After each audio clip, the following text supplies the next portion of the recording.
me salvar. E mesmo que eu seja alguém, que eu não venha me vangloriar, crucifico o meu ego, para que tu cresça sobre mim. Me esvazio dos meus ideais, quero transbordar mais de ti.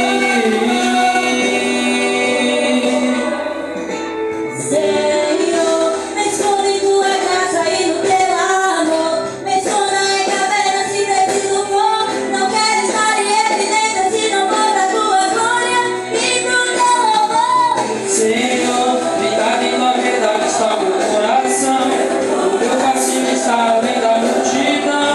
Rejeito Babilônia, seus manjares dos altares da corrupção. Desça até que o meu eu desapareça, até a tua glória me cobrir. Quero tua presença exalando em mim, que eu diminua e o Senhor cresça, que o teu nome esteja sempre em evidência, que a tua glória eternamente permaneça. Senhor, que eu venha diminuir E a tua glória vá além de mim.